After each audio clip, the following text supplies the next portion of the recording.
My daughter's fiancé's family marched into the townhouse I gave her and claimed it as their own. They thought I would stand aside, just an old father too tired to fight back. But they had no idea the quiet words I spoke next would send them fleeing faster than they'd arrived. Before I share the full story, may I ask a small favor?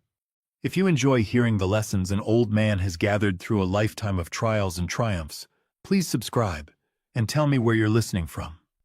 Every story I tell carries years of sacrifice and memory, and your support means more to me than you'll ever know. I'm Richard Caldwell, 68 years old, with a left knee that predicts the weather better than the news and a pocket full of peppermint candies I hand to nervous receptionists and crying children. Most mornings I wake before the sun. Habit, I suppose. Years of early shifts and long commutes trained me for dawn. I start the kettle, warm my hands around a chipped mug, and sip quietly while the light crawls over the marsh behind our house.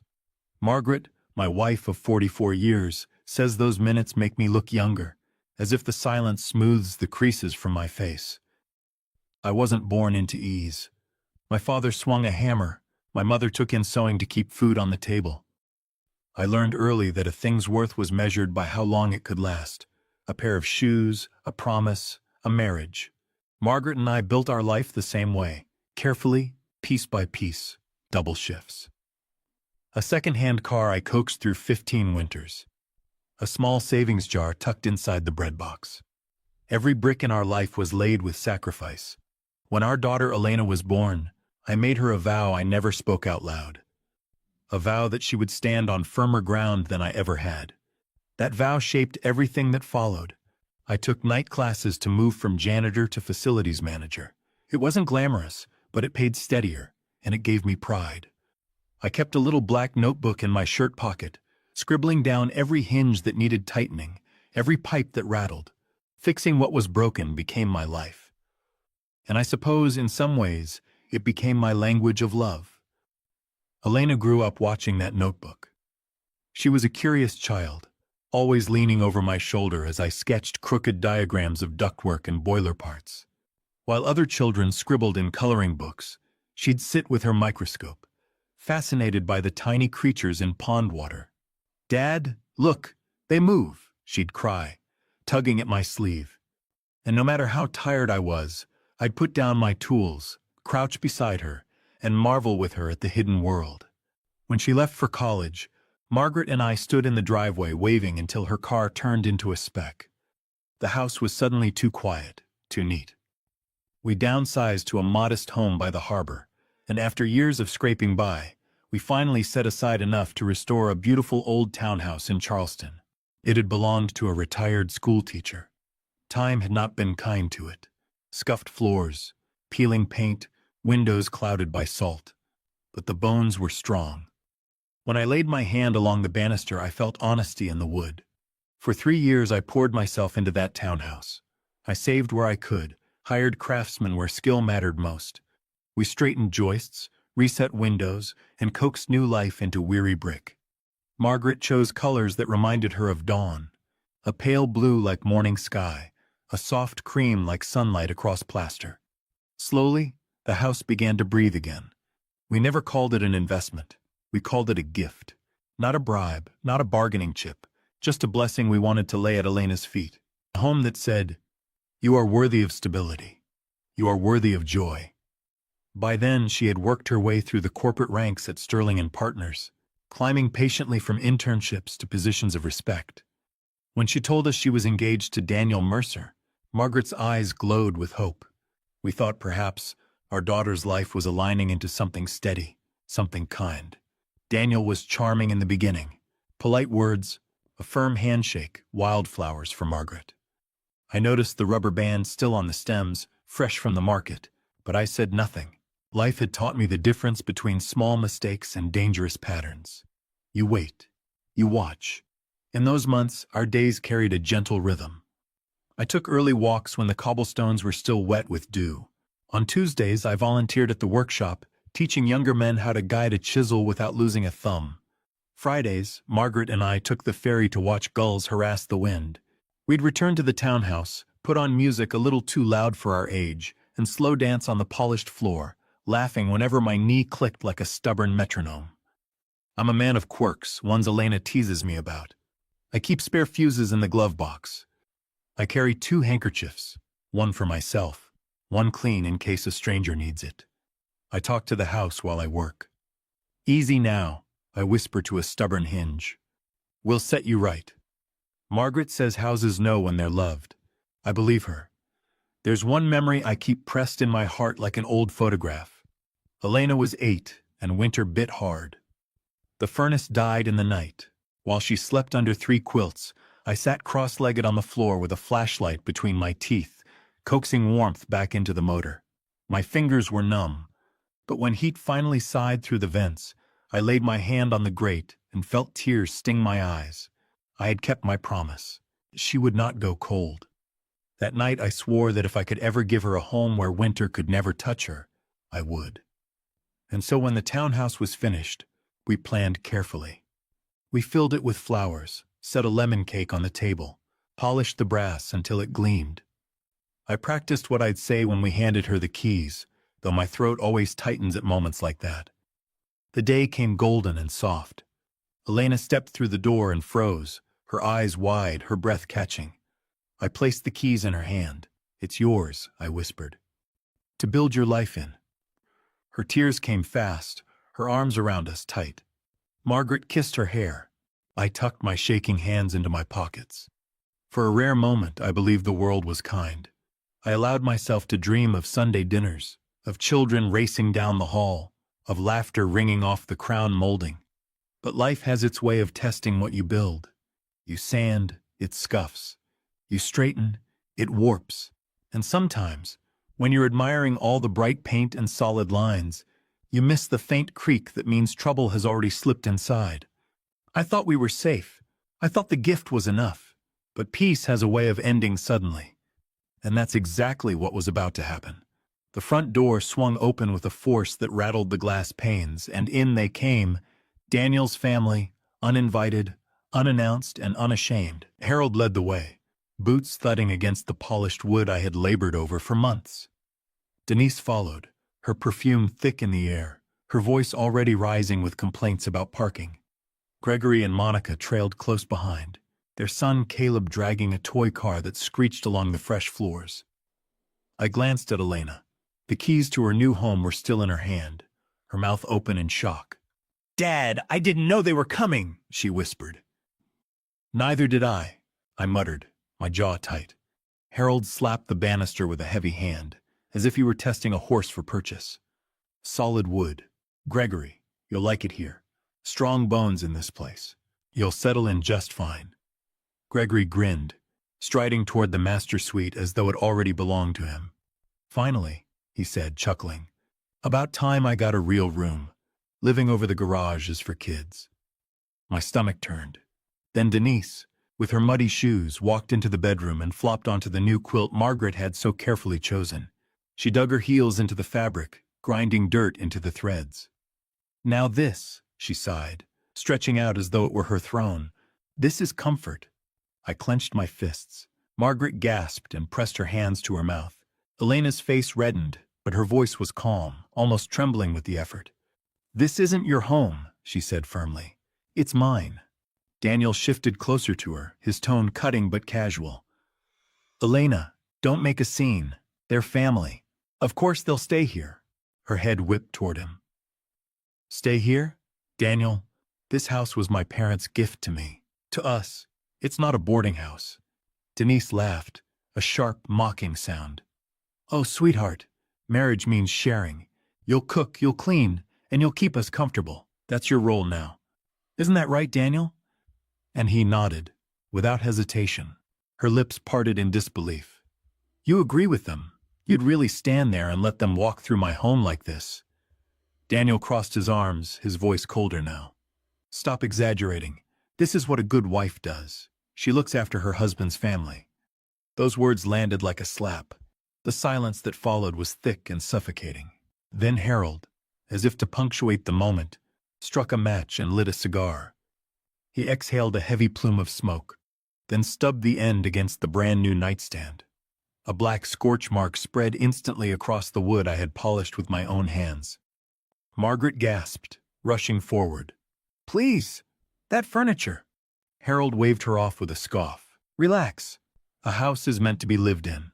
I felt something snap inside me. Not rage. No, something sharper. A cold line of resolve. The disrespect wasn't just in their muddy shoes or their smoke. It was in their certainty that they owned us, that Elena would bow to them. But my daughter didn't bow. Not this time. Her voice rang out, firm despite her trembling. "Enough. You will not treat me like a servant in my own home." Daniel scowled, his voice tightening. "Don't make this harder than it has to be." Her answer was ice. "The only one making it hard is you." The room fractured with tension. Denise's laugh grew shrill. Harold slammed his hand on the dresser. Gregory muttered about deeds and signatures, as if speaking it could make it true. And me? I stood still, steady, my father's old words echoing in my mind. A man's home is his honor. "Don't let anyone take that from you." I stepped forward, my voice calm but iron beneath it. "You will leave. Now." For a moment, no one moved. Then Elena straightened beside me, shoulders squared, her chin high. "Dad's right. This is my home. If you can't respect that, you're not welcome here. And Daniel, if you stand with them instead of me, then maybe you don't belong here either." Daniel's silence said more than words ever could. He looked at her, then at his parents. But he didn't defend her. He didn't choose her. He just stood there, and in that moment, the engagement crumbled like dust. Her voice didn't waver. "We're done," Denise hissed under her breath. Harold muttered about ungrateful daughters. Gregory's smirk disappeared. They shuffled, collected their things, and moved toward the door, their indignation a poor disguise for defeat. Daniel lingered, torn, searching for words that wouldn't come. Elena's final command was steady, final. "Leave. With them." He did. I watched from the doorway as they disappeared into the evening light, their shadows stretching long and crooked on the street.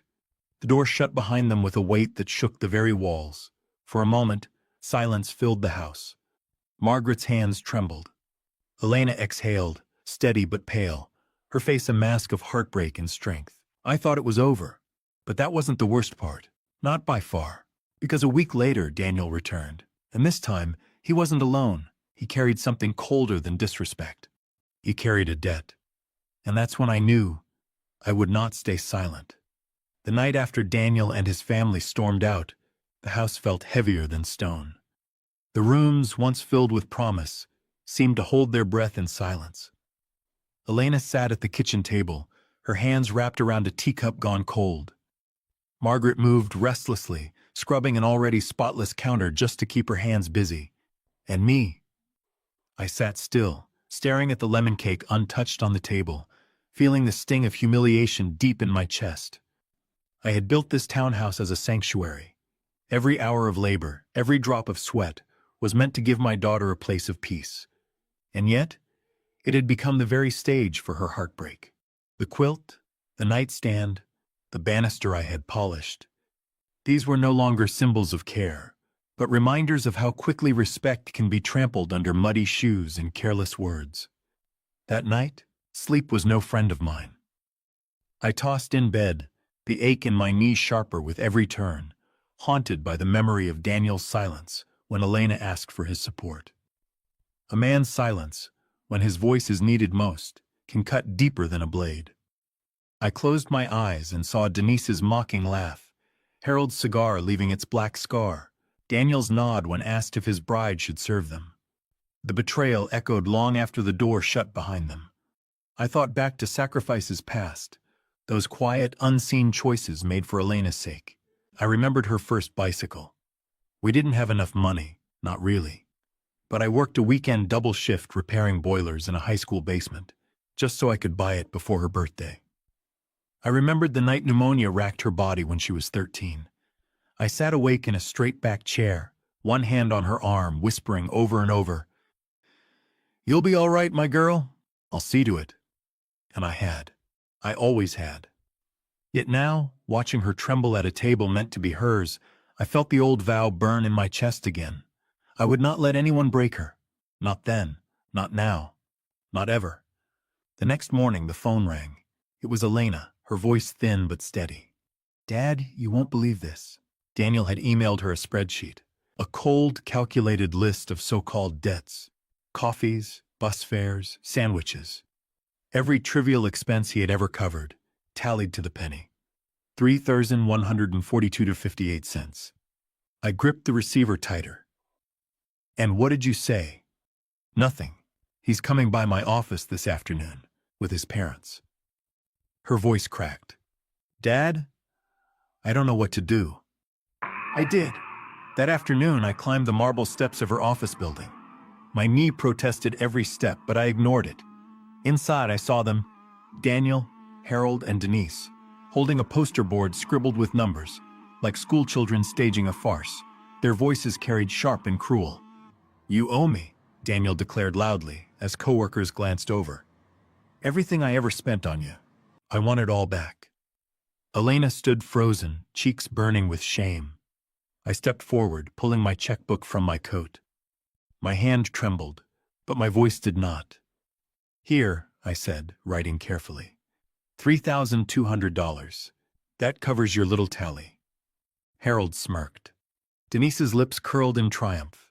Daniel reached out for the check, but I held it firm between my fingers. "Before you take this," I said, my voice rising just enough for the gathered crowd to hear, "let's list what you owe Elena. The cell phone she bought for you, the birthday gifts she paid for your father, the countless dinners you forgot to cover, the rent she carried on her own shoulders." The color drained from Daniel's face. Murmurs rippled through the office. A manager stepped forward, arms crossed, eyes sharp. "This is harassment," the manager said firmly. "Unacceptable. Leave now." Daniel sputtered, fumbling for excuses. Denise hissed about ungrateful daughters. Harold muttered curses under his breath. But the three of them, once so arrogant, now slunk away like shadows. That night Elena sat again at our table, her hands steadier than before. Her eyes met mine. "Thank you, Dad." I reached across, laid my weathered hand over hers. "You don't need to thank me. You only need to remember who you are and who you're not." But the storm hadn't ended. Within days, anonymous posts appeared online. Lies. Rumors meant to smear Elena's name. Words that, if left unchecked, could trail her for years. Margaret worried. Elena tried to be strong, but I saw her hands tremble when she scrolled through her phone. That was when I called our attorney. Letters went out. Takedowns, preservation notices, warnings. A harassment report was filed. Soon after, a restraining order was granted. But Daniel wasn't done. He sent one more attempt, a handwritten letter. His words were poisoned with guilt and veiled threats. "You'll regret this," he wrote. "No one will ever love you like I did." I tore the paper in two. "That's not love," I told her. "That's control, and you've already broken free." Still, in the quiet hours, I walked the townhouse halls alone. My hand brushed the banister, my voice low, almost speaking to the house itself.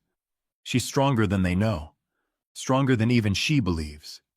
And in those sleepless walks, an idea took root, not vengeance born of anger, but of something colder, something sharper, a seed watered by betrayal. I began to think, very carefully. I've lived long enough to know that true revenge is never loud. It doesn't come in fists or shouts.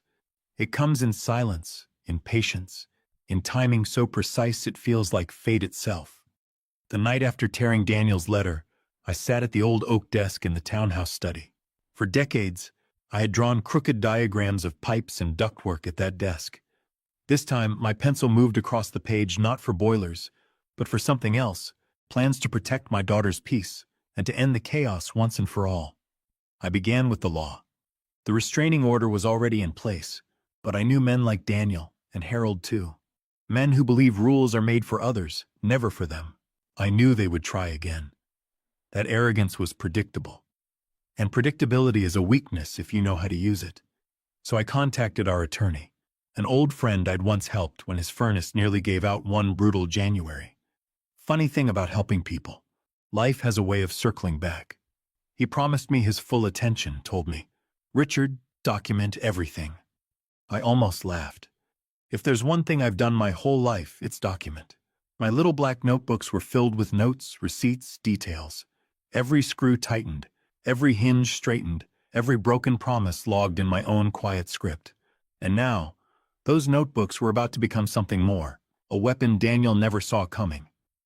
Next, I turned my mind to Elena's reputation. Words, once loose in the world, can stain a life. Those poisonous posts had been forced down, but I wasn't satisfied. I wanted the door barred shut. So our attorney prepared cease and desist letters, backed by digital evidence, ready to be brought before a judge if needed. Daniel had turned the internet into his battleground. I would make it his downfall. But there was more to this than paperwork and lawyers. Elena needed to see that her life wasn't over because of him. She needed proof that she was free to rise, free to breathe again, so I encouraged her when she spoke of the regional conference at Sterling and Partners. Go, I told her. Show them who you are. Don't shrink because someone tried to make you small. Speak as though no one ever tried to silence you. And she did. She stood on that stage, voice trembling at first, but steadying with every sentence. I watched her shoulders square, her eyes lift, and I saw the old sparkle return. When she stepped down, applause filling the room, I knew something had shifted. That was also the day Jonathan Hayes walked into her life. A man with calm eyes, the kind who listens before speaking. He carried no arrogance, no entitlement, just presence. He offered her water, not pity. Respect, not control. I didn't interfere. Sometimes a father's job is not to shield, but to step aside and let the right door open. But still, I prepared. Because men like Daniel always come back. Little did they know, I had already reinforced the very ground beneath Elena's feet. The deed to the townhouse? Locked, ironclad, with protections that made it untouchable. The savings account I had quietly built for her future? Expanded, placed entirely in her name. The more they tried to grasp, the more they'd find only air. There were moments of doubt, of course. I'd lie awake, the house creaking around me, and wonder if I was being too cautious. What if Daniel returned not with words, but with chaos? What if they pushed harder, dirtier? But then I heard my father's voice in memory. Don't fight fire with fire, son. Build a wall of stone, and let the flames burn themselves out. So I built my walls, not of mortar, but of patience, law, and truth. Weeks passed. The silence almost felt like peace. But peace, I knew, was only the lull before the next storm. And sure enough, the storm came. One afternoon, Elena called. Her voice was taut. Dad, he's outside my office. I tightened my grip on the phone. Stay where you are. Don't confront him alone. By the time I arrived, Jonathan was already there, steady as stone beside her. Daniel paced on the sidewalk, red-faced, spitting words too fast to follow. Harold sat in the car like a bitter general watching a battle slip away. I didn't shout. I didn't threaten. I simply stepped forward and held up the paper that had become my shield, the restraining order. My voice was low, but it carried. One step closer, Daniel, and this paper becomes your prison. The effect was instant. Daniel froze. The arrogance drained from his face, leaving something hollow in its place. Harold shifted uncomfortably in the car. Denise tugged at her sleeve, and for once, their bluster had no wind behind it.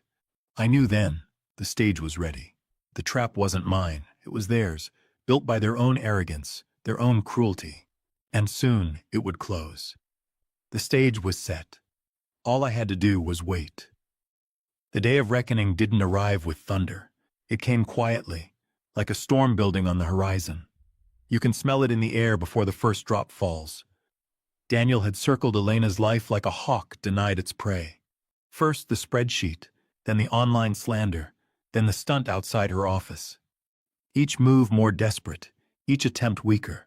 Still, I knew he wouldn't stop. Not until he was faced with a truth so undeniable that even he couldn't twist it.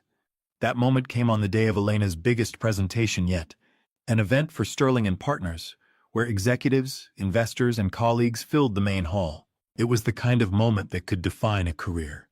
She had prepared for weeks, every word polished, every slide perfected. And of course, Daniel chose that day to make his move. I was already waiting in the lobby, hoping to surprise her with flowers after her speech. But the elevator doors slid open, and out stepped Daniel, with Harold and Denise at his side.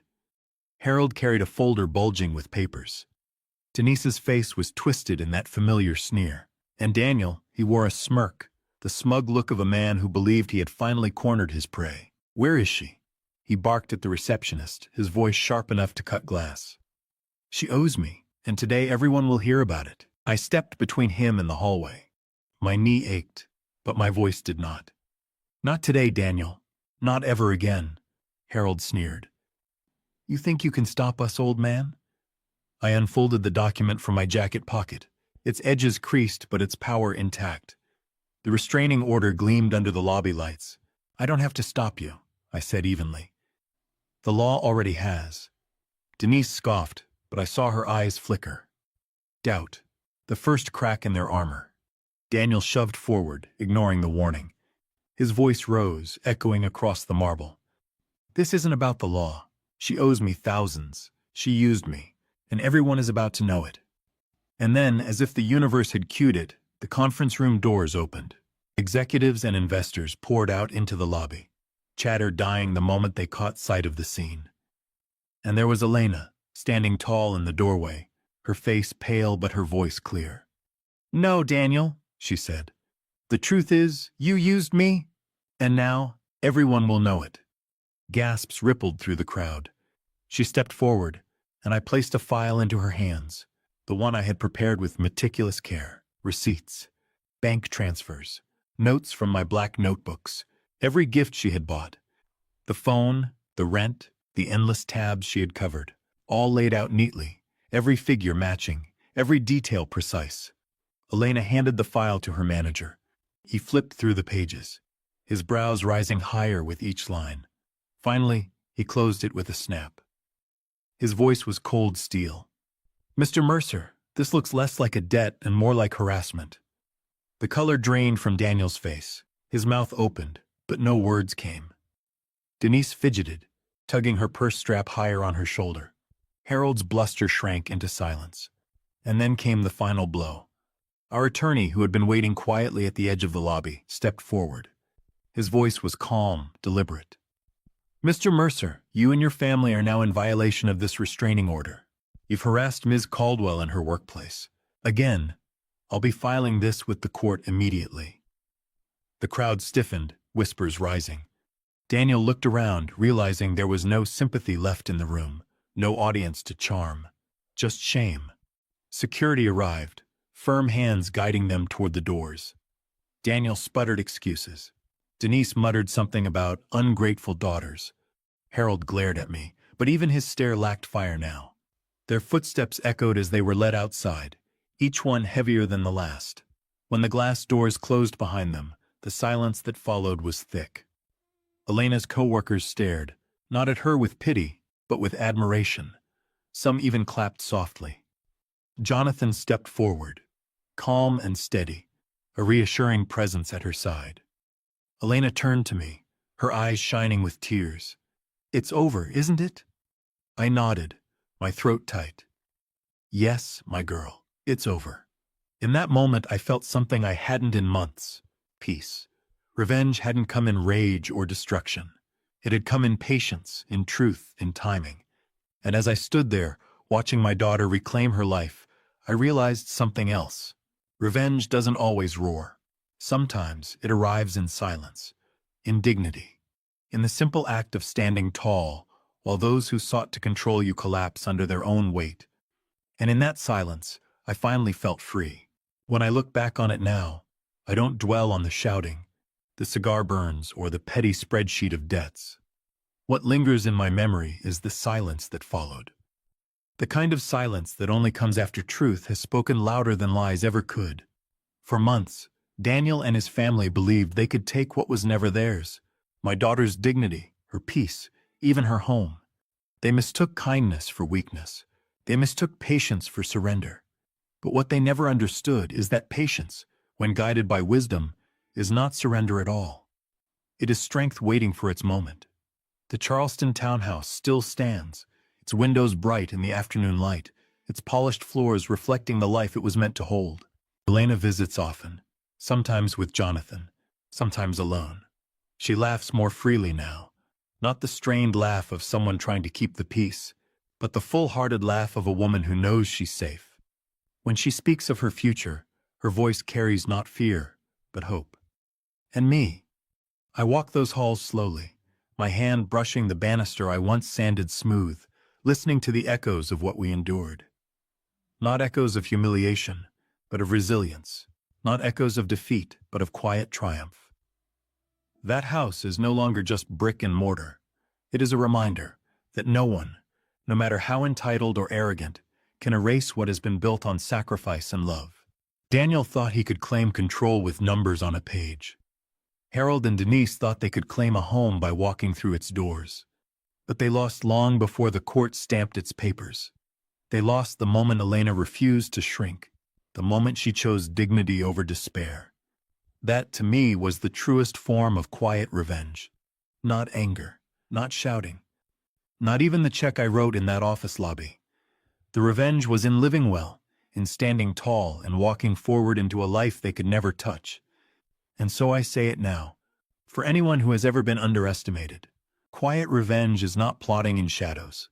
Quiet revenge is choosing peace, choosing dignity, choosing to rise.